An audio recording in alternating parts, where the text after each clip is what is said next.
நாங்களாம் ஏஐ வந்துருச்சு, இனிமேல் உலகமே மாறப்போகுதுன்னா, நீங்கள் அடுத்த கட்டத்தை நோக்கி போகிறீங்க. ஏஐ அவுடேட் ஆக போகுதுன்னு சொல்கிறீங்களே, on what basis?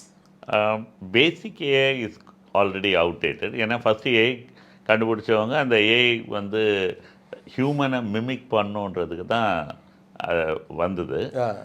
First of all AI வந்து வெரி ஓல்டு டெக்னாலஜி. எல்லாரும் வந்து இப்போ இந்த சாட் ஜிபிடி தான் ஏஐன்னு நினச்சிட்டு இருக்காங்க.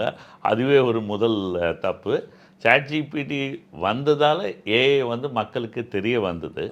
பட் ஏஐ வந்து பார்த்திங்கன்னா நிறைய நம்ம தமிழர்கள் நிறைய பேர் வந்து ஈவன் 89, 90 அந்த சமயத்தில் பிஹெச்டிலாம் வாங்கியிருக்காங்க. So AI is not new. So AI is old. இப்போ it has come out, so people understand it. But AI already அடுத்த தளத்துக்கு ஜெனரேட்டிவ் ஏஐன்னு இப்போ கரண்ட்டாக இருக்குது, which people are really impressed. இப்போ தான் வந்து அதுக்கிட்ட கேள்வி கேட்குறாங்க, பதில் வருது. ஏன்னா நான் முதல்ல இருந்து சொன்ன மாதிரி சாட் ஜிபிடி ஏஐ கிடையாது, அது ஒன் ஃபார்ம் ஆஃப் எல்எல்எம் சொல்கிறோம். நீங்கள் நிறைய தடவை அதை பற்றி லார்ஜ் லாங்குவேஜ் மாடல் அதம்மா.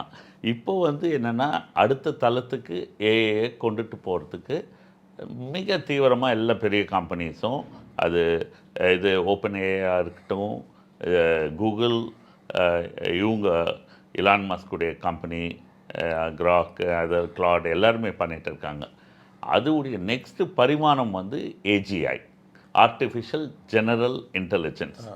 அது வந்து அச்சீவ் பண்ணிட்டாங்களான்னா இன்னும் இல்லை, விரைவில் they will be able to accomplish. அதுக்கு அப்புறமா இருக்கிறது ஏஎஸ்ஐ,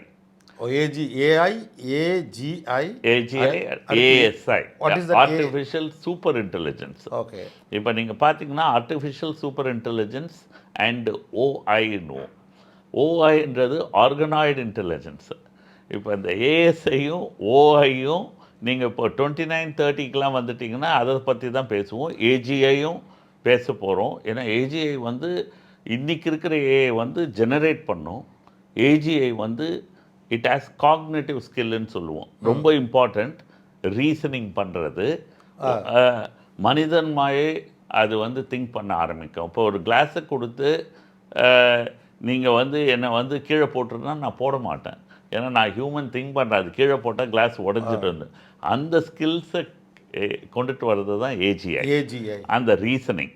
ஸோ ஒருத்தருக்கு ஒருத்தர் போட்டா போட்டி கொண்டு கம்பெனிஸும் ஒர்க் பண்ணுறாங்க.